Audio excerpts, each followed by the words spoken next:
Hi ಎಲ್ರಿಗೂ ನಮಸ್ಕಾರ. ಇದು ಸಂಡೇ ಈವ್ನಿಂಗ್ ಬ್ಲಾಗ್. ಇವತ್ತು ಯಾಕೋ ಅಕ್ಕಿ ರೊಟ್ಟಿ ತಿನ್ನಬೇಕು ಅನಿಸ್ತಿತ್ತು, ಅದಕ್ಕೆ ಅಕ್ಕಿ ರೊಟ್ಟಿ ಮಾಡ್ಕೋತಾ ಇದ್ದೆ. ಫಸ್ಟು ನಾನಿಲ್ಲಿ ಅಂಬ್ಲಿ ಕಾಯಿಸ್ಕೊಂಡು ಆಮೇಲೆ ಹಿಟ್ಟು ಹಾಕ್ಕೊಂಡು ಕಲಿಸ್ಕೊಂಡು ಇಟ್ಕೊಂಡ್ಬಿಟ್ಟೆ.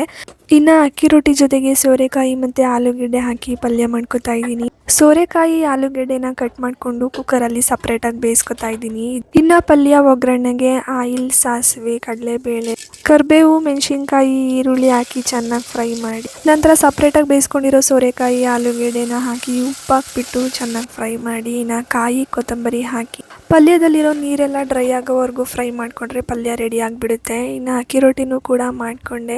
ನನಗೆ ಈ ಅಕ್ಕಿ ರೊಟ್ಟಿ ಜೊತೆಗೆ ಸೋರೆಕಾಯಿ ಪಲ್ಯ ಅಂದರೆ ತುಂಬಾ ಇಷ್ಟ. ಕಾಂಬಿನೇಷನು ತುಂಬ ಚೆನ್ನಾಗಿರುತ್ತೆ. ಅದ್ರ ಜೊತೆಗೆ ಸ್ವಲ್ಪ ತುಪ್ಪ ಹಾಕೊಂಡು ತಿಂದರೆ ಇನ್ನೂ ಚೆನ್ನಾಗಿರುತ್ತೆ. ಇನ್ನು ಮಂಡೆಯಿಂದ ಸ್ವಲ್ಪ ಫ್ರೀ ಆಗಿರಲ್ಲ, ಆಫೀಸ್ ಇರುತ್ತೆ ಅಲ್ವಾ, ಅದಕ್ಕೆ ಇವತ್ತೇ ಗ್ರಾಸರೀಸ್ ವೆಜಿಟೇಬಲ್ಸ್ ಎಲ್ಲ ತೊಗೊಬಂದು ಆರ್ಗನೈಸ್ ಮಾಡಿ ಹಿಡ್ಕೊಂಡ್ಬಿಟ್ಟೆ. ಇನ್ನು ಶುಂಠಿ ಬೆಳ್ಳುಳ್ಳಿ ಪೇಸ್ಟ್ ಈ ಥರ ಮಾಡ್ಕೊಳ್ಳೋದ್ರಿಂದ ಒಂದು 15 ಡೇಸ್ ಬಂದುಬಿಡುತ್ತೆ. ಇನ್ನು ನೀರಿಗೆ ಮೆಂತ್ಯ ಹಾಕಿ ನೆನೆಸಿಟ್ಬಿಟ್ಟೆ.